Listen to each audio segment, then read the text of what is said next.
नमस्कार, आप देख रहे हैं देश का सवाल और मैं हूं आपके साथ सचिन। आज बात माफिया राज के खात्मे की और उस पर हो रही सियासत की भी बात। दरअसल आज उमेश पाल हत्याकांड में शामिल 2 शूटर असद और गुलाम का एनकाउंटर हुआ। एनकाउंटर के बाद सियासत भी शुरू हो गई। अखिलेश, मायावती, ओवैसी ने सवाल उठाए। अब सवाल क्यों उठाए, सवाल उठाना कितना सही है, इस पर चर्चा करेंगे। लेकिन एक वक्त था जब उत्तर प्रदेश में माफियाओं का आतंक था। कोई भी उत्तर प्रदेश जाने से डरता था।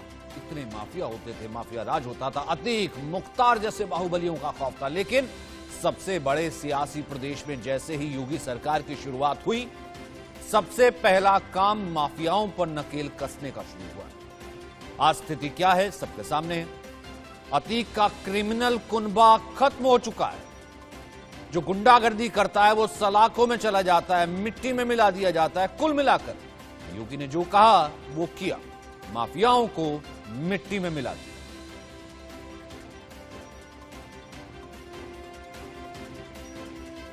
जिस अतीक अहमद के खिलाफ पीड़ित परिवारों ने मुकदमा दर्ज कराया, उसके परिवार के खिलाफ, वह समाजवादी पार्टी के द्वारा पोषित माफिया है और उसकी कमर को तोड़ने का काम हमारी सरकार ने किया है। और फिर वो कार्रवाई होती है। इसे इस माफिया को मिट्टी में मिला देंगे। सरकार किसी है और सरकार किसी है, मतलब क्या हो, ये माफिया है, इनको मिट्टी में मिलाने का काम करेंगे। अपराधी आ गए हैं, अपराधी से भी दूर करेंगे। वहीं कुछ ही देर बाद अखिलेश और मायावती ने एक तरह से एनकाउंटर्स को फर्जी बता दिया, जांच की मांग कर दी। वहीं असदुद्दीन ओवैसी ने सवाल उठाते हुए क्या कुछ कहा, आइए सुनते हैं। जुनैद और नसीर के मारने वालों को भी गोली मारोगे? बताओ बीजेपी वालों। जुनैद और नसीर को जिसने मारा तुम उसका भी एनकाउंटर करोगे? नहीं करोगे तुम। इसलिए नहीं करोगे क्योंकि तुम मजहब के नाम पर एनकाउंटर करते हो। मारो जुनैद और नसीर के कातिलों को। नहीं मारोगे, अब तक एक पकड़ा गया, 9 गायब। नहीं करोगे। ये कानून की धज्जियां उड़ रही, एनकाउंटर नहीं, तुम कॉन्स्टिट्यूशन का एनकाउंटर करना चाहते हो। वहीं इस एनकाउंटर पर अतीक को लेकर के वकीलों ने क्या कुछ कहा, आइए सुनते हैं। बेटा एनकाउंटर में क्या हुआ? रो रहे थे भाई, वहाँ अंदर बैठे हैं, जो है क्या कहते हैं, बेंच में बैठे थे, रो रहे थे। अब रोएंगे ही भाई, क्या करेंगे। अब ये किसी का भी बेटा मार दिया जाएगा, चाहे वो बदमाश हो या अच्छा हो, वो तो होगा ही, तकलीफ तो होती है। पुलिस से रिमांड अभी नहीं तय हुआ है, कुछ बहस चल रही है। लेकिन रिमांड मिल जाएगी अभी समय? रिमांड तो मिल ही जाएगा। रिमांड में अब ये जरूर है कि भाई 2 दिन का मिलता है, 4 दिन का मिलता है, वो अलग विषय है। रिमांड तो मिलना। कि जिस तरीके अतीक और उनके गुंडों ने एक अधिवक्ता की सरेआम हत्या कर दी थी, उन अपराधियों को आज उत्तर प्रदेश पुलिस द्वारा उनके सही स्थान पर पहुंचाया गया है, उनका एनकाउंटर किया गया है। इससे हम अधिवक्ता निसंदेह प्रसन्न हैं और आगे भी अपेक्षा करते हैं कि जो भी अपराधी इस घटना में शामिल थे, शेष बचे हैं, उनके साथ भी यही किया जाए। परिणाम होगा आज, मतलब सबके साथ ऐसा ही होगा। जो भी माफिया सोच रहा है कि बच जाएगा, वो बचेंगे नहीं, सबके साथ ऐसा ही होगा एक ना एक दिन। बिल्कुल एक अच्छा कार्य किया है। जैसे जनता चाह रही थी कि इस प्रकरण में कुछ आउटपुट निकले, तो एक आउटपुट ये निकला है कि असद और गुलाम का इनकाउंटर झांसी में हुआ है, ऐसा सुनने में अभी आया है। हालांकि इसकी पुष्टि अभी आप लोगों के माध्यम से ही हुई है, जब तक इसकी आधिकारिक पुष्टि न हो। तो आभास ना रहा हो कि अतीक जैसे माफिया और पूर्व सांसद, उनके बेटे की हत्या और पुलिस इनकाउंटर करने, ये किसी को इतना अनुभव नहीं था। लेकिन आज जिस प्रकार पुलिस ने ये एक्शन लिया और ये साबित कर दिया विधानसभा में, जो मुद्दा माननीय योगी जी ने कहा था कि माफिया चाहे जो हो मिट्टी में मिलाएंगे। वही एनकाउंटर के बाद यूपी के law and order Prashant Kumar ने क्या कहा, आइए सुनते हैं। सूचना के आधार पर जब कुछ लोगों को इंटरसेप्ट किया गया, तो उस दौरान दोनों तरफ से गोलियां चली और उस पुलिस ऑपरेशन में हमारी एसटीएफ की टीम थी, तथा उस मुठभेड़ में 24/2/2023 को जो 2 अभियुक्त जिनको अपराधीकृत करते हुए सबने देखा है, मुठभेड़ में घायल हुए तथा बाद में उनकी मृत्यु हो गई, जिनकी पहचान असद पुत्र अतीक अहमद तथा गुलाम पुत्र मकसूदन के रूप में हुई। इस पूरे ऑपरेशन को हमारे एसटीएफ की टीम ने किया है। अभियुक्तों के पास से अत्याधुनिक विदेशी हथियार, क्रमशः ब्रिटिश बुलडॉग रिवॉल्वर 455 बोर तथा वॉल्थर P88 पिस्टल 7.62 बोर बरामद की गई है। तो वहीं यूपी के डिप्टी सीएम केशव प्रसाद मौर्य ने क्या कुछ कहा, वो भी सुनिए। अगर यहाँ अपराध करोगे तो कोई बचा नहीं पाएगा, सजा भुगतनी पड़ेगी। और वह सजा 2 ही रास्ते होते हैं, या तो वह कोर्ट में सरेंडर करते, पुलिस पैरवी के आधार पर फांसी के फंदे तक पहुंचाने का काम होता, अन्यथा पुलिस जब पकड़ने जाएगी और पुलिस पर गोली चलाएंगे तो पुलिस ने जवाबी कार्रवाई की है। आज वह दोनों हत्यारे मुठभेड़ में ढेर हुए हैं। भी डरा हुआ है सर, जिस तरह से कृष्णानंद राय के मैटर में अगली तारीख 15 तारीख लगी है, कृष्णानंद राय की हत्या हुई 7 लोगों की, तो मुख्तार अंसारी भी डरा हुआ है, क्या कहेंगे? देखिए, जो अपराध करे उसे डरना चाहिए, लेकिन जो जेल में है वो कोर्ट में जाएगा, जो कोर्ट में जाएगा कोर्ट जो सजा सुनाएगी उसके हिसाब से उसको सजा दिलाने का काम किया जाएगा। लेकिन अपराध करने वाले, अब समझ लें कि अपराधियों का संरक्षण करने वाली समाजवादी पार्टी की सरकार अब उत्तर प्रदेश में नहीं है, भारतीय जनता पार्टी की योगी आदित्यनाथ जी के नेतृत्व वाली सरकार। अब सीधे तौर पर यह अंदाजा लगाइए ना, जिस उत्तर प्रदेश में जाने से कोई डरता था, माफिया राज था, रंगदारी थी और तमाम तरीके से राजनीतिक संरक्षण था, वहां पर एक अपराधी और अपराधी का साथी सरेआम जो कि फरार चल रहा था और पुलिस पर हमला करने की कोशिश करता है। लगातार पुलिस पर सवाल उठते हैं कि आप उसे पकड़ नहीं पा रहे हैं। वो सरेआम सीसीटीवी में मौजूद रहता है असद, जिस वक्त वो जघन्य हत्याकांड को अंजाम देता है उमेश पाल पर, और आखिरकार जब कार्रवाई होती है पुलिस पर वो फायरिंग करता है, जवाबी कार्रवाई में मारा जाता है। तो एसटीएफ पर सवाल उठा रहे हैं। तो बनिस्पत एसटीएफ को मुबारकबाद देने के आपको सवाल उठाना चाहिए उन गुंडाराज, उन माफियाओं पर जो कि इन सब लोगों को शय देते हैं। हम इस पर करेंगे चर्चा। मनोज यादव है हमारे साथ, बीजेपी के प्रवक्ता, कपीश श्रीवास्तव हैं समाजवादी पार्टी से, जनेंद्र प्रताप सिंह हैं एसबीएसपी से, एलन रॉ है पूर्व डीसीपी स्पेशल सेल, हमारे साथ पीयूष राय हैं जो कि कृष्णानंद राय के बेटे हैं। सबसे पहले मनोज यादव, मैं आपके पास आना चाहता हूं। क्या मैं इसे ऐसे कह सकता हूं कि जो कहा था वो किया, मिट्टी में मिला दिया?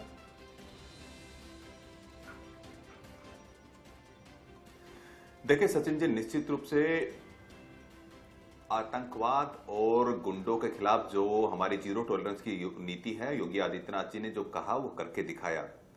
जिस समाजवादी पार्टी के समय 1 डिस्ट्रिक्ट 1 माफिया देने का काम किया था, उसका खात्मा करने का अब योगी आदित्यनाथ जी ने प्रण लिया है और धीरे धीरे वो सफाया हो रहा है।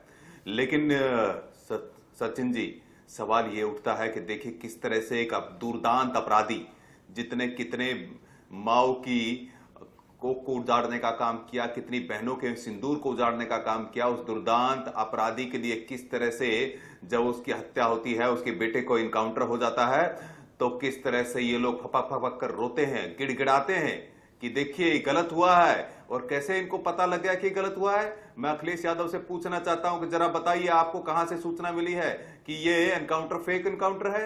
आप ब्रह्मा है क्या? आप विष्णु है क्या जो आपको अचानक ही सब कुछ पता लग जाता है? और उसी तरह से देखिए असदुद्दीन ओवैसी किस तरह की भाषा का प्रयोग करते हैं कि तुष्टीकरण की राजनीति में वो भूल जाते हैं कि अपराधी की कोई जाति नहीं होती, कोई धर्म नहीं होता है। और मैं पूछना चाहता हूं कि जो वहां पर पुलिस वालों का उस समय एनकाउंटर हुआ, उस मुठभेड़ के अंदर इन्होंने क्या एक ट्वीट भी किया क्या उनके घर एक बार भी गए? या उनके ना घर गए ना उनके पक्ष में एक ट्वीट किया। लेकिन जब दुर्दांत अपराधी मारा जाता है, जो इनके द्वारा संरक्षित और पोषित किए हुए जो गुंडे और गुर्गे मारे जाते हैं, तो ये फपकारते हैं क्योंकि वोट बैंक की राजनीति करती है। एक किस तरह की घृणित राजनीति करते हैं तुष्टीकरण की। अरे शर्म आनी चाहिए अपराधियों के लिए, आंसू बहाने वालों को, अपराधियों के लिए फपकने वालों को शर्म आनी चाहिए। लेकिन ये शर्म नहीं आएगी इनको, क्योंकि इनको वोट बैंक की राजनीति करनी है। लेकिन इतना मैं स्पष्ट कर दूं सचिन जी, योगी आदित्यनाथ जी ने जो किया है वो डंके की चोट पर करके दिखाया है कि यहां अपराधियों के लिए कोई जगह नहीं है। केवल विकास की यहां बयार बहेगी,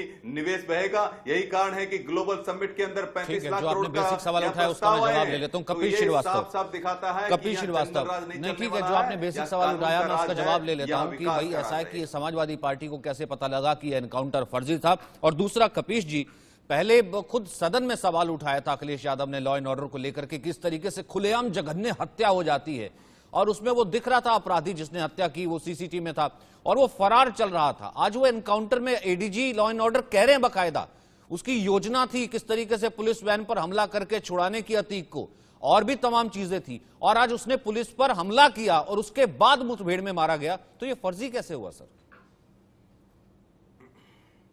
कि एडीजी लॉ एंड ऑर्डर ने तो बहुत कुछ इससे पहले भी कहा। जब हाथरस में दलित बेटी के साथ बलात्कार हुआ था तो उन्होंने कहा था कि कोई बलात्कार नहीं हुआ, और जब सीबीआई इंक्वायरी सेटअप हुई तो चार्जशीट आ गई कि उसके साथ गैंगरेप हुआ। तो लॉ एंड ऑर्डर के हमारे जानकार प्रशांत साहब तो खुद ही धज्जियां उड़ाते रहे और हाई कोर्ट चपेट लगाती रही। अब मैं दूसरी बात कहता हूं कि देखिए, हमारे यहां जो कानून का राज होता है उसमें कहा गया है कि prevention is better than cure. ये स्थिति आई क्यों सचिन? ये जो हंगामा बरप रहा है चाहे जनता के ऊपर या हमारे पुलिस वालों के ऊपर, ये हुआ क्यों? क्योंकि हमारी सरकार सो रही थी और जंगल राज कायम। इसलिए एक दूसरे प्रदेश से एक उत्तर प्रदेश में कॉन्स्पिरेंसी होती है साहब, वीडियो कॉन्फ्रेंसिंग होती है व्हाट्सएप के द्वारा, तमाम फोनों के द्वारा, जो इनके ही विवेचना में चीजें ये कह रहे हैं जो आप लोगों से हम लोग तक आई। और आपने पूरी खुली लूट की छूट दी एक नया सिनेमा बनाने के लिए। और जब आप कानून व्यवस्था पर लगाम नहीं लगा पाए तो अपनी भद्द पिटने से बचा रहे हैं। अरे कानून का शासन वो होता है कि दोष सिद्धि तक पहुंचे। आप असली मुलजिमों को बचाना चाहते, अगर आप जो एक्ट्रेस रिया कर रहा है उसको आप एनकाउंटर में मारते जाओगे तो असल मुद्दे जो जेल के अंदर बंद थे, जिन पर आप आरोप लगा रहे हो कि उन्होंने किया था, उनकी गांठ कहां से जोड़ोगे आप? कैसे साबित करोगे 120B को? क्योंकि 120B को साबित करना बहुत मुश्किल काम है। दोनों जो है वो अभिरक्षा में थे, और ये जेल की अभिरक्षा न्यायिक अभिरक्षा होती है हुजूर, पुलिस अभिरक्षा नहीं होती है। इसको साबित करना 120B पे, क्योंकि मैं लॉ का जानकार हूं, प्रैक्टिशनर हूं, इसलिए कह रहा हूं सर। ठीक है, बिल्कुल मैं मानता हूं आप प्रैक्टिशनर हैं, इसलिए आप कह रहे हैं सर। मैं मानता हूं क्योंकि आप एक वकील हैं, वकालत करते हैं, इसलिए कह रहा हूं सर। उन पुलिस वालों को, उन एसटीएफ पर, वो तो सर किसी पार्टी की नहीं होती ना, एसटीएफ तो किसी पार्टी की नहीं रही होगी सर। उन पर भी तो बिलीव किया जा सकता है रादर देन कि सामने वाला कोई कैसे प्रूव करेगा कि वो अभिरक्षा में था कि नहीं था। देखिए मैं एक बात आपको कह, पुलिस एनकाउंटर फर्जी है या नकली है या असली है, ये तो जांच के बाद ही पता चलता। हर एनकाउंटर के बाद एक कानूनी जांच होती है। उससे पहले आपको ये कह सकते हैं कि अगर ये कानून के हद में हुआ है तो ठीक है, लेकिन कानून के हद में नहीं हुआ है। अखिलेश यादव कहां से ब्रह्मा हो गए क्या, जो उनको सब चीजें पता लग जाती है? बोले, वरना मैं पूरे डिबेट आपको बोलने नहीं दूंगा। आपको एक बारे में मैं बीच में नहीं बोला हूं। कपिल जी, आप तो आतंकवादियों के लिए बोलते हैं, आप तो घोषणा पत्र में आतंकवादियों को छोड़ने की बात करते हैं। आप किस किस की बात करेंगे? संकट मोचन हनुमान के ऊपर जो हमला करने वाले लोग थे, आतंकी थे, और अरे भाई साहब, अहमदाबाद ब्लास्ट केस में जो लोग थे उनको आप छुड़ाने के लिए गुहार लगा रहे थे आतंकवादियों को। आप तो आतंकवादियों के साथ खड़े हो जाते हैं और इस तरह के आतताइयों के साथ खड़े हो जाते हैं और इनको पालने और पोसने का काम करते हैं। कपिल जी, मैं बता देता हूं आपको, 2004 याद कीजिए कपिल जी, 2004 याद कीजिए, किस तरह से अशरफ को अपने भाई को जिता नहीं पाने के कारण राजूपाल की मात्र 10 दिन की शादी हुई थी। 10 दिन की शादी में उनकी पत्नी को बेवा बनाने का काम किया था। अतीक अहमद ने किस तरह से उन्हें मारने का काम किया और उसको जमानत और उस पर कोई कार्रवाई तक नहीं हुई। आपकी सरकार में अतीक अहमद पर कोई कार्रवाई तक नहीं हुई, जबकि राजूपाल को आप ही के अतीक अहमद ने मारने का काम किया था। ब्रिजेश सिंह इनके पास है, ब्रिजभूषण सिंह इनके पास है। अतीक मैं बताता हूँ, अतीक अहमद ने राजूपाल की नई नवेली दुल्हन को विधवा करने का काम किया था, आपको याद है? और आपकी सरकार ने कार्रवाई तक नहीं की थी। और जब डीएसपी ने कार्रवाई की तो 2014 के अंदर जमानत दिलाने का आपने काम किया था। यह आतंकवादियों को और माफियाओं को पालने पोसने का काम किया है, तो ये अखिलेश यादव सरकार ने किया, समाजवादियों ने किया है। आपके पास जवाब नहीं मिलेगा। आप पुलिस वालों की जो हत्या होती है उस पर चिंता व्यक्त नहीं करेंगे। मैं बताइए कि जब उनके पास विदेशी हथियार मिले और जिस तरह से उन्होंने पुलिस पर फायरिंग की, तो क्या पुलिस वाले अपने ऊपर गोली ले लेते? आप चाहते हैं कि और पुलिस वाले मर जाते? जिन्होंने आग लगा के नासिर की हत्या की, आपको किस चीज का दर्द हो रहा है जरा बताइए मुझे। ये नहीं चलेगा। का दर्द हो रहा है? असद का अगर इनकाउंटर हुआ तो आपको दर्द किस चीज का है? वोट बैंक की राजनीति का दर्द है। आपने जिन माफियाओं को पाला था, पोसा था, उसका दर्द हो रहा है आपको। पुलिस वाले जो मारे गए उनका दर्द नहीं हुआ। खुलेआम उन्होंने एनकाउंटर किया तब तक नहीं हुआ। तब आप चिल्ला के कह रहे थे योगी सरकार क्या कर रही है, खुलेआम अपराधी घूम रहे हैं। आज अपराधियों पर कार्रवाई होती है तो आप फिर बड़बड़ाने लगते हैं, क्योंकि आपका वोट बैंक छिन रहा है। आपके पाले हुए पोसे हुए जो माफिया है उन पर चोट लग रही है, उनका एनकाउंटर हो रहा है। नहीं, कम से कम इंतजार तो किया जाता। कपिल श्रीवास्तव, मेरा सवाल तो सबसे बड़ा यही है ना सर, आप तो वकील हैं, मैं कहता हूं कि आप इस एनकाउंटर पर 100 सवाल उठाते हैं। अगर आपको उठाने सर कोर्ट चले जाते, मैं कह रहा हूं कोर्ट चले जाते, थोड़ा इंतजार कर लिया होता। कम से कम जो एसटीएफ के चीफ हैं और जो बाकी अधिकारी हैं, बाकी जो ऑफिसर्स हैं, वो तो सर आपकी जो पहले सरकारें रही हैं उनमें भी रहे होंगे ना। एलन राव साहब, वो तो उनमें भी रहे होंगे ना। एलन राव साहब, उनका पक्ष ना सुनकर सबसे पहले ये बता देना कि भैया आपने जो एनकाउंटर किया है फर्जी है, और आप इस तरह से फर्जी एनकाउंटर करके देश का ध्यान भटकाओ। ये अखिलेश यादव तुरंत कर देते हैं मैसेज, बनिस्बत इसके कि वो एडीजी लॉ एंड ऑर्डर ने क्या बताया और एसटीएफ क्या कह रही थी, कैसे उस पर हमला किया गया उस अपराधी के द्वारा, ये सुनने की बजाय ये कि ये एनकाउंटर फर्जी है। मायावती ने भी लिख दिया, अखिलेश यादव ने भी लिख दिया, असदुद्दीन ओवैसी तो इसे धर्म से जोड़ करके बताने लगे, एलन राव। फिर उसके बाद मेरे 2 और पैनलिस्ट हैं, मैं आपके पास वापस आऊंगा। मनोज जी एक सेकंड, अगर ये दोनों साहिबान अगर चुप रहे तो मैं अपनी बात शुरू करूं। मनोज जी एक सेकंड, इनकी तू मैं काफी सुन लिया मैंने। मनोज जी, इन दोनों को सिवाय तू मैं करने के कोई काम नहीं है। मनोज जी, मैंने तो मैं बोलूंगा। मैंने अच्छा खासा वक्त अगर शुरुआत में आपको बोलते रहेंगे तो बीच में मैं ऐसे इनकी तरह मनोज जी मैं ऐसी डिबेट मनोज जी आप अकेले बोलते चले जा रहे हैं, आवाज नहीं आ रही है। मनोज जी आप अकेले बोलते चले जा रहे हैं, आवाज नहीं आ रही है, इसलिए ऐसा है कि बाकियों को भी बोलने दे। मैंने अच्छा लंबा वक्त जो है वो आपको दिया है, और अगर पीठ थपथपानी चाहिए, ये पीठ थपथपाई जाए तो वो किसी पार्टी की नहीं, क्योंकि एसटीएफ पार्टी की नहीं होती है। ठीक है, सरकार है, सरकार एक्शन ले रही है, क्योंकि ये पुलिस बल है, डीजीपी है, तमाम अधिकारी है, मैं उनके मनोबल की बात कर रहा हूं। एलन राव साहब, फिर उसके बाद मेरे 2 पैनलिस्ट। वही मैं बात कर रहा हूं। ये जो अखिलेश यादव जी और मायावती जी का जो स्टेटमेंट आए हैं, प्री मैच्योर स्टेटमेंट इनको कहते हैं लीगल लैंग्वेज में, इन्होंने बिना जाने पहचाने, बिना जांचे परखे, बिना कैसे पता लगाए कि कैसे कह दिया फर्जी एनकाउंटर है। अरे भाई, जो पुलिस ऑफिसर्स इन एनकाउंटर में शामिल रहे हैं उन्होंने भी तो अपनी जान की बाजी लगाई है ना, उनपे भी तो गोलियां चली हैं, उनकी गाड़ी पे गोलियां चली हैं। वो अगर मर जाते तो ये क्या कहते?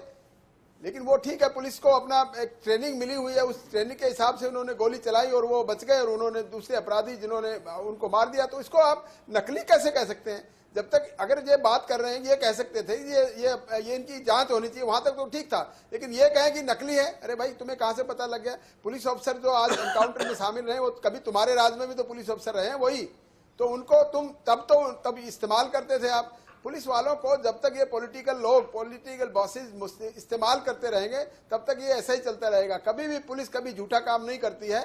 और मैं समझता हूं कि जब पुलिस पे इस केस में, क्योंकि अगर ये इतने शरीफ लोग थे तो भागे क्यों रहे थे? फरवरी के महीने से ये केस में वांटेड थे और ये भाग क्यों रहे हैं? जब ये इतने शरीफ थे तो आ जाते पुलिस के पास। पुलिस ने इनके ऊपर इनाम क्यों रखा? जब इनाम था तो चुपचाप आ जाते, सरेंडर कर देते, कोर्ट में सरेंडर कर देते। और सर 24 फरवरी को उमेश पाल की हत्या हुई थी, जिस वक्त वो सीसीटीवी हमने देखा सर, 24 फरवरी को उमेश पाल की हत्या हुई थी और ये पूरा 1.5 महीना पुलिस के अब अपनी सिर्फ फजीयत करवाने के लिए इंतजार कर रही थी कि आज जो 14 अप्रैल को जाकर के वो एनकाउंटर करेगी। जी हाँ, जी हाँ।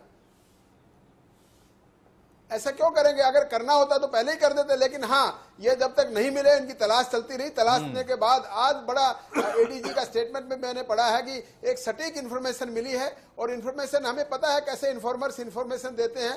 इनाम डिक्लेयर करना पड़ा इनके ऊपर, तो वो क्यों ऐसा करेंगे कि पुलिस वाले ऑफिसर, क्योंकि उनकी पर्सनल दुश्मनी तो है नहीं। पुलिस ऑफिसर अपना काम कर रहे हैं। जिन्होंने क्राइम किया है, क्राइम करने के बाद में पुलिस का काम है उसकी इन्वेस्टिगेशन करके अपराधी को पकड़ना। और पकड़ते वक्त अगर अपराधी पुलिस पर अटैक करते हैं तो पुलिस को अपनी आत्मरक्षा में भी कार्रवाई करने का अधिकार है, लीगल अधिकार है इसमें। तो चाहे कोई भी वकील साहब सामने बैठे हो या चाहे कोई भी आदमी बैठे हो, तो लेकिन जो पुलिस ने काम किया है वो अपने कानून के दायरे में रहते किया है। इसको इससे कि पुलिस को शाबाशी देनी चाहिए, चाहे किसी भी पॉलिटिकल पार्टी को। क्राइम कम तो हो रहा है, क्राइम कम तो हो रहा है आपके राज्य में। आपके राज्य में लोग सुखी तो हैं? ऐसे क्राइम क्रिमिनल्स मारे जाएंगे या पकड़े जाएंगे तो आपके जो क्राइम से अफेक्टेड आदमी, विक्टिम्स हैं, उनको कुछ तो रिलीफ मिलेगा। ठीक है कपीश जी, मैं एक सेकंड आपके पास वापस आऊंगा। आप कुछ कहना चाह रहे थे, एक सेकंड, लेकिन उससे पहले पीयूष राय के पास मुझे जाना है। मरे हैं, मुझे उससे पहले पीयूष राय के पास जाना है, जो कि पीयूष राय के पास जाना है, कृष्णानंद राय के बेटे, क्योंकि एक जो डेट है वो भी तारीख भी लगी हुई है। मुख्तार अंसारी पहले ही जेल में है। अब आपका इस पर क्या टेक है? क्योंकि मैंने आपको सुना था जिस वक्त अतीक को लेकर के आया गया था, आपने कहा था कि नहीं आपको पूरा भरोसा है, माफिया राज खत्म होगा, आपके पिता के केस में भी आपको इंसाफ मिलेगा।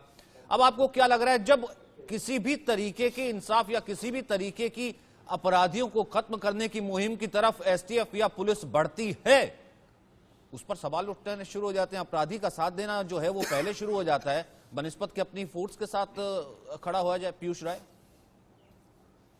जी, सबसे पहले तो मैं इंडिया न्यूज के माध्यम से एसटीएफ के सभी अधिकारियों का देश के नागरिक होने के नाते साधुवाद ज्ञापित करना चाहूंगा और मैं पूजनीय महाराज जी का भी साधुवाद स्थापित करना चाहूंगा कि आज उन्हीं की ये देन है, उनके अपनी दृढ़ निश्चय के देन है कि कैसे जीरो टॉलरेंस के पॉलिसी के साथ इस प्रदेश में जितने भी माफिया हैं, चाहे वो कोई भी हो, मैं किसी जात धर्म पे नहीं पढ़ता हूँ, मैं ये मानना है कि माफिया चाहे जो भी हो वो या तो जेल के अंदर होंगे या इस धरती को छोड़ के ऊपर।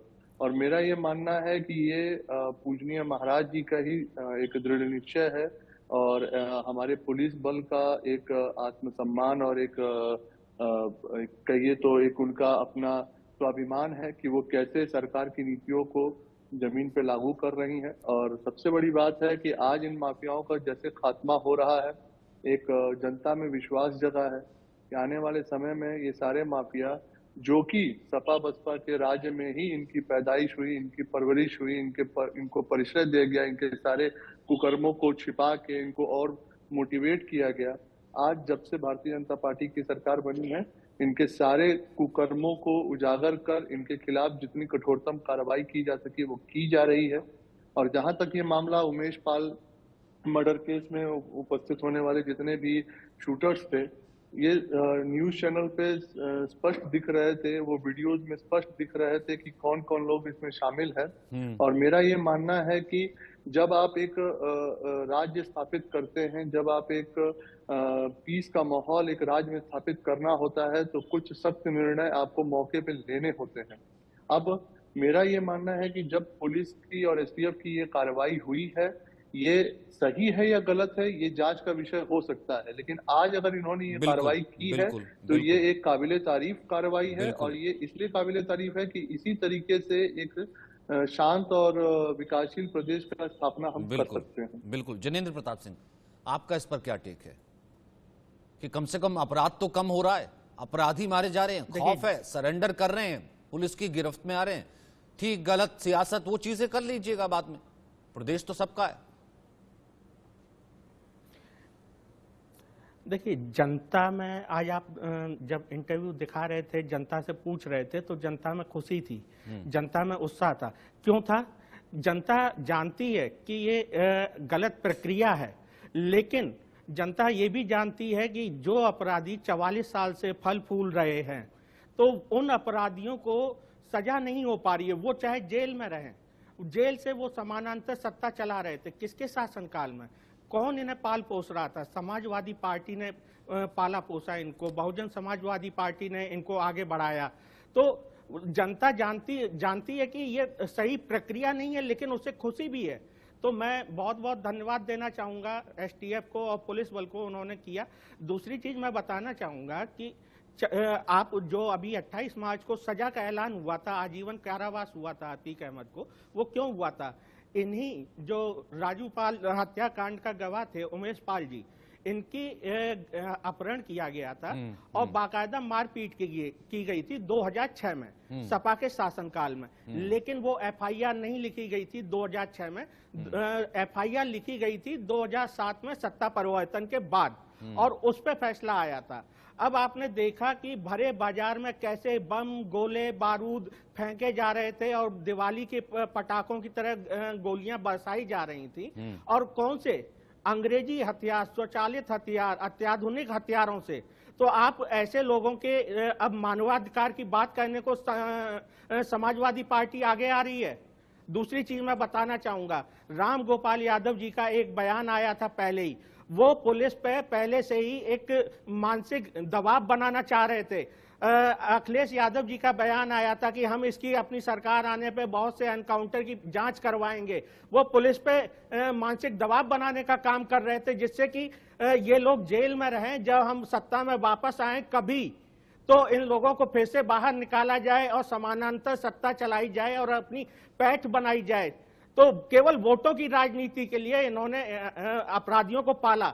आप हर जिले में देख लीजिए, 2-4 समाजवादी पार्टी जोड़े बड़े बड़े बाहुबली मिल जाएंगे आपको, गुंडे मिल जाएंगे जिनके ऊपर आज कार्रवाई हो रही है। और चाहे इरफान सोलंकी हो, रामेश्वर यादव हो, चाहे सुबोध यादव हो, चाहे नावेद हसन हो, कोई भी हो, हर जिले में आप चले जाइए। इवन आपको याद होगा कि राम गोपाल यादव जी मुख्यमंत्री जी से मिलते हैं कि उनके जान पहचान के लोग जेल में बंद हैं। कौन? रामेश्वर यादव। तो उनकी रिहाई की बात करने को वो मिलते हैं।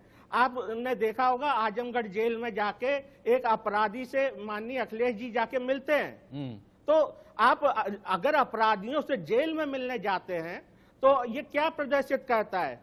आपके सारे चहेते तो आज जेल में है, कोई जमीन हथियाने के चक्कर में है, कोई खून के चक्कर में, कोई बलात्कार के चक्कर में। आप अलग अलग केसों में लोगों की पैरवी करने की बात करते हैं और पुलिस पर दबाव बनाते हैं और दूसरे से कहते हैं कि हम इसकी जांच भी करवाएंगे। गलत चीज। ठीक है कपीश जी, कम से कम एक ऐसा इकोसिस्टम, मुझे एक बात बताइए ना, इस प्रदेश ने एक ऐसा इकोसिस्टम देखा है कि जहां 40 और 50 से ज्यादा केसेस में जो है अतीक अहमद को अभी तक कोई सजा नहीं हुई है, जहां 100 से ऊपर केस हो जाते हैं, वो अपना काम करता जाता है, उसकी रंगदारी चलती जाती है, हत्याएं उसकी होती रहती हैं, वो अंदर बैठ के प्लान कर लेता है। ठीक है, आप सवाल उठाइए, लेकिन मैं ये कह रहा हूं कि कोई ऐसा इकोसिस्टम तो होगा ना, क्योंकि उनको राजनेताओं का, अब तक की जो सरकारें रही हैं उनका इस तरीके से साथ रहा, तभी तो पार्लियामेंट तक वो पहुंच गए। शाइस्ता को तो अभी तक टिकट मिला हुआ था। तो ऐसे में अगर अपराधी पर कार्रवाई हुई है, सही या गलत आप सवाल उठाइए, अगर अपराधी पर कार्रवाई हुई है तो इस पर सियासत क्यों? अपराध तो कम हुआ ना कपीश जी? अब ये आपने बड़ा लंबा प्रश्न किया, तो उत्तर भी हमको देने का समय दीजिएगा। दूसरी बात, मनोज जी की आवाज आप नहीं बंद करते, लेकिन कपिल श्रीवास्तव की बंद कर देते, ताकि मैं किसी की आवाज बंद नहीं करता, मेरे पास है ही नहीं वो साधन बंद करने का। मैं लगातार बोल रहा हूँ कि आपका पीसीआर बंद करता है, उसको सही करा लें, या तो दोनों की आवाज बंद करें या फिर किसी की नहीं। सर, ऐसा है कि दरअसल जब जूम या लाइव व्यू से होता है, आप बेहतर जानते हैं, तो कई बार जब दोनों बोलते हैं तो आवाज लैप्स कर जाती है, वो आ नहीं पाती। I'll make sure कि आप बोले, कोई और ना बोले, अपनी बात रखिए सर। अपराधियों को संरक्षण पर, अपराधियों के संरक्षण का बचाव क्यों? जी सर। सचिन भाई, मैं मेरिट की डिबेट करना चाहता हूँ, क्योंकि हम लोग आदत है मेरिट की बहस करने की। बीच में हम ना किसी को इंटरप्ट करते, ना चाहते हैं कि कोई मुझे करे। अब मैं दूसरी बात आपको कहूं, पहले तो हम एल.एन. राव साहब से एक बात पूछना चाहते हैं कि एल.एन. राव साहब, आपको शायद ये पता होगा कि पूरे देश के अंदर ह्यूमन राइट कमीशन ने एनकाउंटर्स की जांच की थी 28 केसेस। जिसमें 17 केसेस उत्तर प्रदेश के फर्जी एनकाउंटर के पाए गए थे और एनसीआरबी के और 28 करोड़ की शस्त्र लगी थी उत्तर प्रदेश सरकार। दूसरा आपको हम बता दें कि जो ये आपका पुलिस अभिरक्षा में जो मृत्यु हुई है, यानी जिन्हें आप हत्या कह लें, ये 506 से ऊपर हैं इन 6 वर्षों में। तो इसलिए मैं क्यों कह रहा हूं आपसे कि ये कहना एक ठीक है, आप पुलिस अथॉरिटी थे, आप अपना वो ले सकते, सबका मत, क्योंकि हम लोग रोज जब ट्रायल्स में एक दूसरे के साथ बैठते हैं तो सब जानते हैं कि 161 कैसे लिखी जाती है और कहाँ क्या चीज कैसे होती है, वो ठीक भी नहीं है डिस्कशन। मैं सिर्फ इतना कहना चाहता हूं कि विधि का साथ सबको देना चाहिए। और मैंने सचिन भाई आपसे रिक्वेस्ट किया था कि 120B को साबित करने के लिए ये बहुत जरूरी है कि उसके जो एक्टस रिया को करने वाले लोग हैं, क्योंकि मेंस रिया आप किसी का एक्टस रिया से जोड़ के ही प्रूफ कर सकते हैं, क्योंकि अगर आपने एक्टस रिया को साफ कर दिया तो मेंस रिया प्रूफ नहीं होगा, और इन दोनों को प्रूफ करना बहुत जरूरी होता है। और मैं एक वकील होने के नाते कह रहा हूं आपको कि जब आप किसी को पकड़ते हैं, उसकी चेन जोड़ते हैं, तो वो साबित होता है। और अगर हीनियस में रेयर ऑफ रेयरेस्ट मामले को आप साबित करते हैं तो निश्चित रूप से फांसी की सजा पे अतीक अहमद चढ़ेगा। और मैं एक बात कह रहा हूं कि वो अतीक अहमद हो, मुख्तार अंसारी हो, या ब्रिजेश सिंह हो, या ब्रिजभूषण सिंह हो, इनके अपनी, मैं किसी की पैरवी नहीं कर रहा, ये सब एक जैसे अपराधी हैं, इनका ट्रायल समान होना चाहिए। ये इन्होंने लेमनचूस की गोली से नहीं मारा है। नहीं, ठीक है कपिल जी, एक सेकंड। एलन राव आपने नाम लिया था, आपको काउंटर करना चाह रहे हैं, जनेंद्र भी बोलना चाह रहे हैं और मनोज जी भी बोलना चाह रहे हैं। मेरे एक छोटा सा काउंटर है, मेरे एक छोटा सा काउंटर है आपसे सर, क्योंकि आपने पहले भी कहा कि इसको रेयरेस्ट ऑफ रेयर केस में जो है कहीं ना कहीं आप प्रूव कर पाते हैं। मेरे एक छोटा सा काउंटर सुन लीजिए, मेरे एक छोटा सा काउंटर है, क्योंकि आपने कहा ना कि इसको देखिए रेयरेस्ट ऑफ रेयर केस में ही इसको प्रूव कर पाते हैं एनकाउंटर या अभिरक्षा को। जो मैं ये कह रहा हूं कि एसटीएफ चीफ जिस वक्त ये एनकाउंटर चल रहा था, अत्याधुनिक हथियार भी मिले हैं, अत्याधुनिक हथियारों का इस्तेमाल था, सामने से गोलियां चल रही थी, उनकी व्हीकल्स पर, पुलिस व्हीकल्स पर लग रही थी, तो पुलिस वाले उस वक्त क्या सोचते सर कि हमें प्रूव करना पड़ेगा, अपनी जान बचाते, या सामने वाले को मारने से पहले सोचते कि हमें प्रूव करना पड़ेगा? कपीश जी सवाल उठाएंगे क्योंकि कपीश जी को लगेगा कि यह फर्जी है, इस कारण से मैं गोली खा लेता हूं। क्या करते पुलिस वाले?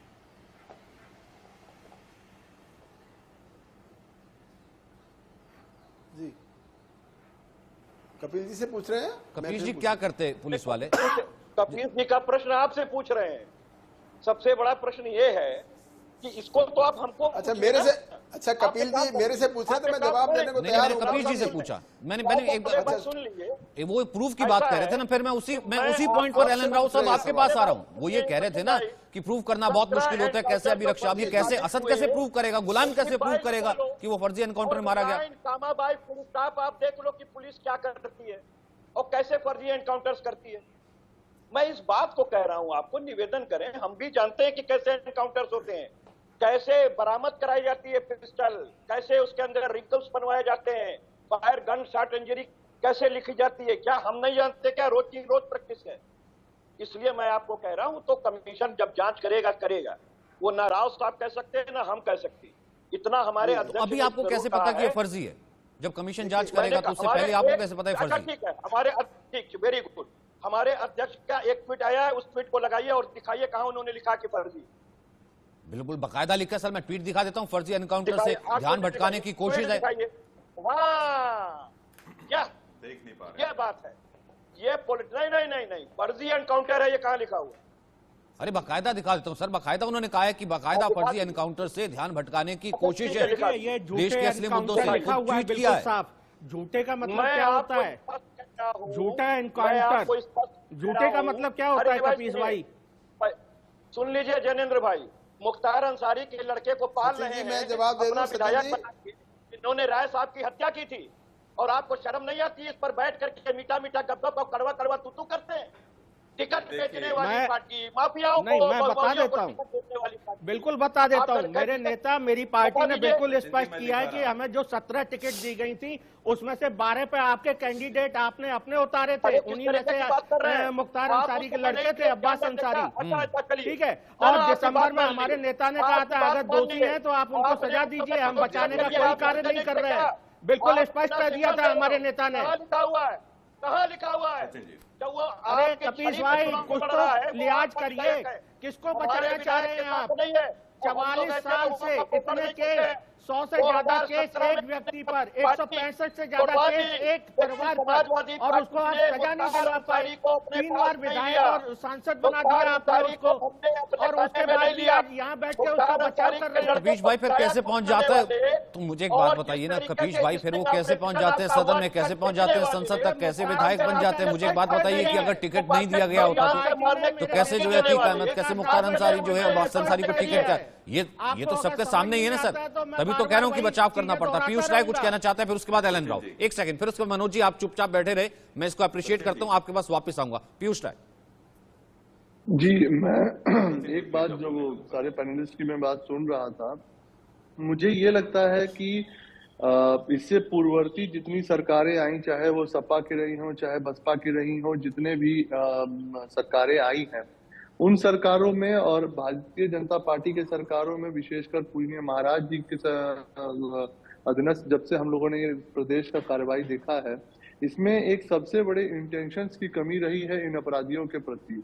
जैसे जितनी पूर्ववर्ती सरकारें आई हैं, उन्होंने किस तरीके से अपराधियों को संरक्षण देते हुए प्रदेश के विकास के लिए जितनी बाधाएं हो सकती थी वो बाधाएं उत्पन्न करने वाले लोगों को परिश्रय देना, ऐसे लोगों को परिश्रय देना जो अपने सपा के ही रिजीम में 3 से 4 विधायकों की हत्या होना, जिसमें हमारे पिताजी की भी हत्या उसी समय की गई थी, और एक साथ 7 लोगों की हत्या की गई। और उसी समय उसी 7 हत्याओं में ब्रिजभूषण सिंह को क्या मानते हैं आप? नहीं बता दे। पहले मैं कह लूं भाई साहब, मैं पहले कह लूं, फिर उसके बाद आप कहिएगा। उसी हत्या में जब हमारे तरफ से ये गुहार लगाई गई माननीय मुलायम सिंह जी से कि इसकी जांच सीबीआई से कराई जाए, उन्होंने सीबीआई जांच कराने के लिए मना कर दिया। और मना करना इससे नहीं, मना करने के साथ साथ यहाँ तक भी कह दिया कि ये हमारी पुलिस उस समय इसकी जांच करेगी और इसके सीबीआई जांच की जरूरत नहीं है। उसके लिए हमारे परिवार को सुप्रीम कोर्ट तक जाना पड़ा, जहां से हमें ये आदेशित हुआ, और बाकायदा इस आदेश की कॉपी वकील भी हैं जो सपा के प्रवक्ता है, वो निकलवा के देख ले कि जिस कंडीशन में ये हत्याएं हुई हैं, इसकी जांच उत्तर प्रदेश में नहीं की जा सकती, इसीलिए इसकी जांच सीबीआई को सौंपी जा रही है। मैं यही बात कह रहा हूं कि इससे पूर्व की जो भी सरकारें रही हैं, चाहे वो सपा हो चाहे वो बसपा हो, उनके जो भी मुखियाओं ने इस प्रदेश पे राज किया है, उनके इंटेंशंस इतने साफ रहे ही नहीं है कि नहीं इस प्रदेश में कोई भी गुंडागर्दी या कोई भी बदमाशी नहीं चलेगी। जब से पूजनीय महाराज जी आए हैं, उन्होंने अपना इंटेंशन क्लियर करके रखा है कि कोई भी माफिया हो, और मैं सपा के प्रवक्ता से भी माफिया मतलब कोई भी हो, आप जिसका भी नाम ले रहे थे, कोई भी माफिया हो उसके खिलाफ कोई भी जाहिर सी बात, वो कोई भी माफिया हो, कोई भी माफिया, आप धर्म ढूंढ लीजिए, आप कर लीजिए, या फिर क्योंकि बिना अपराध के, या फिर क्योंकि बिना माफियाओं के राजनीति टिकती नहीं, क्योंकि बिसात ही वही बिछाई गई है, इस कारण से आज इसे झूठा बताया जा रहा है या फिर दर्द हो रहा है। ठीक है मनोज जी, अब आप बोलिए, फिर उसके बाद जितेंद्र भाई मैं आपके पास आता हूँ। और जीरो टॉलरेंस की नीति ही इस प्रदेश के विकास के लिए आगे बढ़ने का काम करेगी। ठीक है मनोज सचिन जी, ऐसा है, पूरा हो गया क्या जी? सचिन जी, ऐसा है कि जो झूठ बोलते हैं, और कपीश जी तो वकील है, जब पढ़ लिख के नहीं आते हैं, मुझे लगता है ये लिखा है झूठे इनकाउंटर करके भाजपा सरकार सच्चे मुद्दों से ध्यान भटकाना चाहती है। ये अखिलेश यादव जी का ट्वीट है, आप दिखा सकते हैं बहुत बढ़िया से, और मुझे लग रहा है कपीश जी को देख लेना चाहिए, अगर नहीं देखा है तो मैं दिखा देता हूँ कपीश जी को। अब आप बात कर रहे थे विधि के संबंध में दिखाइए ना, क्यों नहीं दिखा रहे हैं की बात करते हैं। राजूपाल की हत्या होती है, सुनिए अभी, राजूपाल की जब हत्या होती है, उनको विधवा बनाया जाता है, तो आप उन पर कार्रवाई नहीं होने देते, और फिर सपा की सरकार आती है, बीएसपी जब कार्रवाई करती है तो फिर उनको जमानत आपके शासनकाल में मिलती है। ये आप विधि का शासन की बात करते हैं। अरे आप लोग फर्जी इनकाउंटर की बात कर रहे थे कि फर्जी इनकाउंटर मुझे पता है कैसे होते हैं, तो फर्जी इनकाउंटर का अभ्यास आप लोगों को है कि किस किस तरह से फर्जी इनकाउंटर कराए जाते हैं। आप तो आतंकवादियों को छुड़वाने के लिए की बात करते हैं, घोषणा पत्र में बात करते हैं। अरे आप तो तुष्टीकरण की राजनीति, गिरी हुई राजनीति करते हैं कि कार सेवकों पर गोली चला करके मुल्ला मुलायम की बात करते हैं। और आपके शासनकाल में पुलिस क्या करती थी? आजम खान की भैंसों को ढूंढने का काम करती थी, ये आपकी पुलिस करती थी। आजम खान को संरक्षण देना, मुख्तार अंसारी को संरक्षण देना, अतीक अहमद को संरक्षण देने का काम करती थी आपकी पुलिस। आपके शासनकाल में पुलिस वही थी, ऑफिसर वही थे, लेकिन माननीय सर पुलिस वही थी, ऑफिसर्स वही थे, तो फिर क्यों कार्रवाई नहीं होती थी? और आज जो है कहीं ना कहीं अगर सवाल उठाए जा रहे हैं तो इन अपराधियों पर ही उठाए जा रहे हैं। ठीक है, एलन राव कुछ कहना चाहते हैं, क्विक उसके बाद वापस आ जाऊंगा क्योंकि जनेंद्र जी भी बहुत देर से हाथ उठा रहे हैं। एलन राव कुछ कहना चाहते हैं। एक बार मैं छोटे छोटे कमेंट सबके ले लूं ताकि मैं सबको इन्वॉल्व कर लूं, ठीक है, क्योंकि हम बिल्कुल अंत की तरफ आगे बढ़ रहे हैं। एलन राव कुछ कहना चाहते हैं, फिर उसके बाद जनेंद्र जी। एक सेकंड मनोज जी। हाँ एलन राव जी प्लीज इनको चुप कराइए, प्लीज ये चुप होंगे तो मैं जरूर बोलूंगा। मैं कपिल राय जो सपा के प्रवक्ता हैं उनकी बात का जवाब देना चाह रहा हूं। मैं केवल पुलिस ऑफिसर नहीं हूं, रिटायर्ड होने के बाद में मैं भी वकालत कर रहा हूं और मुझे मालूम है कानून क्या है। और माननीय सुप्रीम कोर्ट ने और ह्यूमन राइट कमीशन की उन्होंने बात की है। मैं बता दूं, हर एनकाउंटर में एक इंक्वायरी होती है, जुडिशियल मजिस्ट्रेट उसकी इंक्वायरी करता है, ऑटोमेटिकली इंक्वायरी करता है, सुप्रीम कोर्ट के आदेश हैं। तो कोई भी एनकाउंटर जो होगा उसकी एक इंक्वायरी अलग से होती है, 176 की कार्रवाई के लिए सुप्रीम कोर्ट ने कहा हुआ है होती है। और इस केस में मैंने कभी ये नहीं कहा कि हमारे देश में कभी फर्जी एनकाउंटर नहीं होते हैं। हाँ होते हैं, उनके बारे में डेफिनेटली इंक्वायरी होने के बाद में कई केसेज में सीबीआई ने पुलिस ऑफिसर्स को बंद भी किया है, उनके खिलाफ केसेज रजिस्टर किए हैं, लेकिन वो झूठे केस होते हैं उन्हीं में होता है। लेकिन ऐसे भी केसेज हैं जो सच्चे हैं, तो हर एक केस होते ही उसको झूठा कह देना ये गलत है। मैं दिल्ली में मैं आपको बता दूं, मैं खाली जवानी बात नहीं कर रहा हूं, मैंने खुद एनकाउंटर में हिस्सा लिया है, मुझे 3 गोलियां लगी है। मैं कई एनकाउंटर्स में यूपी के ही बदमाशों को खत्म किया है एनकाउंटर में, क्योंकि उन्होंने हम पर अटैक किया। जाहिर सी बात है ना सर, वो जो पुलिस वाले जिन्होंने जान जोखिम में डाली होगी, वो एसटीएफ के चीफ से लेकर के बाकी पुलिस वाले जिस वक्त गोलियां चल रही होंगी वो घर पहुंचे होंगे अगर सही सलामत। हो सकता है वो नहीं पहुंच पाते, हो सकता है सर वो असद की गोली का शिकार हो गए होते और असद भाग गया होता। सर हो सकता है कि वो शिकार हो गए होते उसकी गोली का, क्या तब भी यही होता झूठा एनकाउंटर? क्या तब भी ऐसे कहते हैं क्योंकि ये जो है अपनी जान नहीं बचा पाया?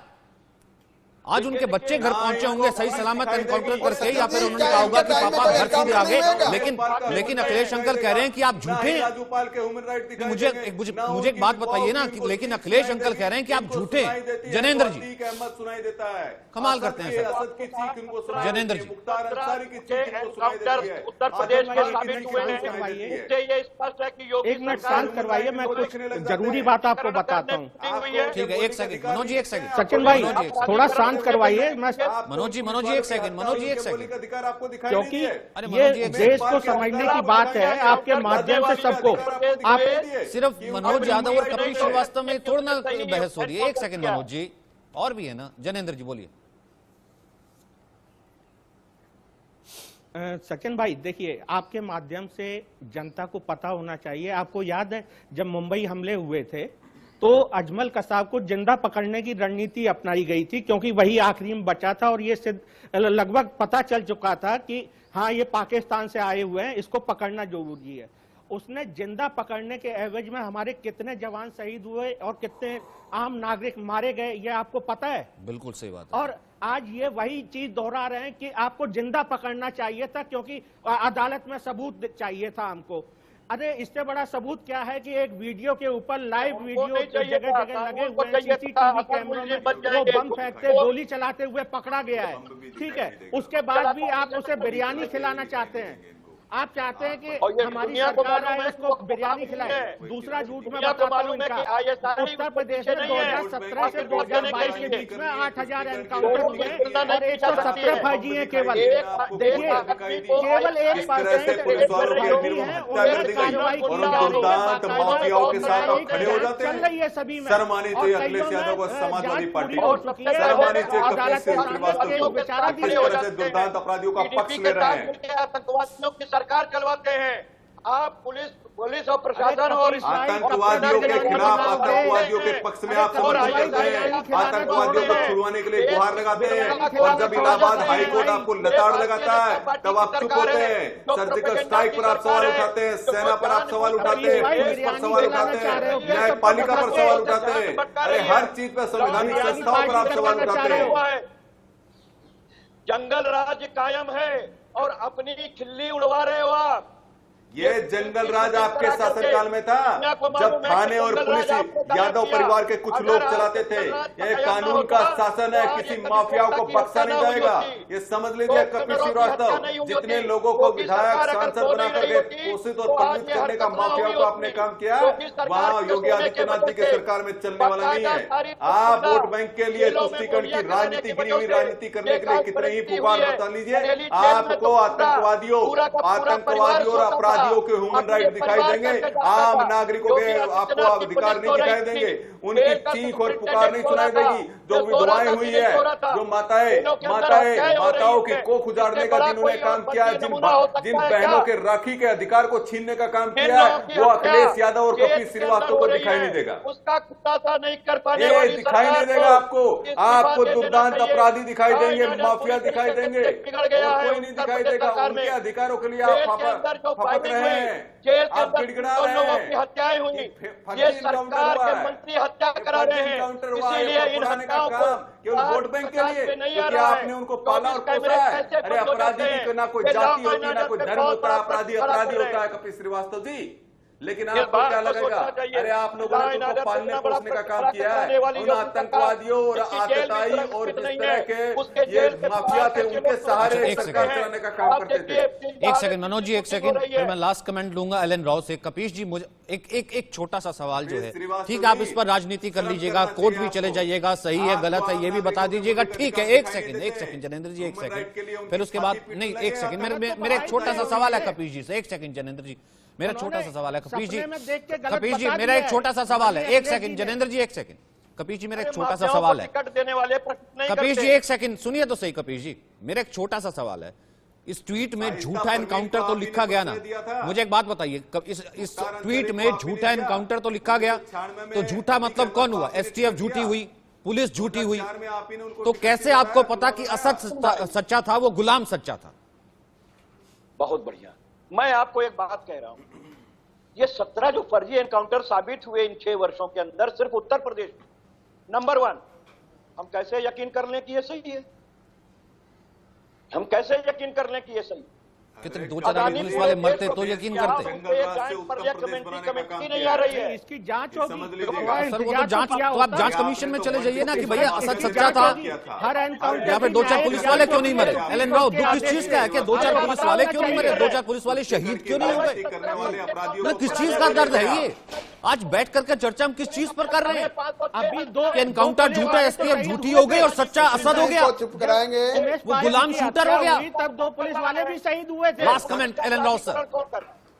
इनके लिए अतीक भी सच्चे हैं। और देखिए सचिन जी बहुत हो गया है, पॉलिटिकली जो बातें कर रहे हैं उसका कोई अर्थ निकल के नहीं आया है आपकी डिबेट में, आपस में कर रहे हैं। लेकिन एक बात मैं बता दूं कि एनकाउंटर इनके राज में भी हुए थे, सपा बसपा में भी एनकाउंटर होते थे, ऐसा नहीं कि नहीं होते थे, लेकिन इनको एक राजनीति चमकाने के लिए झूठा बताना ही बताना होता है। लेकिन ये बात मैं बता दूं कि आज की डेट में पब्लिक, आपकी यूपी की पब्लिक आमतौर पर जाग गई है, समझ गई है, और उनको मालूम है कौन सच्चा कौन झूठा है। किसी पॉलिटिकल आदमी के कहने से कुछ नहीं होता है। आज यूपी की पब्लिक में बहुत बड़ा खुशी है कि बदमाशी का राज खत्म हो रहा है यूपी में। सर तरीका सही है, गलत पे यूपी की जनता को बड़ी खुशी हो रही है कि जनता तो यहाँ पे जानती है ना, कानून का राज एस्टेब्लिश हुआ है। किया हुआ था प्रदेश में, वो रह नहीं सकते, तो उन अपराधियों का इस तरीके से जो है, उन अपराधियों को जनता की बात जाके पूछे कितने खुश है वो लोग। बहुत बहुत शुक्रिया सर, मेरे पास वक्त इतना ही है। आप सभी का बहुत बहुत शुक्रिया सर, बहुत बहुत शुक्रिया मेरे साथ जुड़ने के लिए। तो देश के सवाल में फिलहाल आज के लिए इतना ही, छोटे ब्रेक के लिए।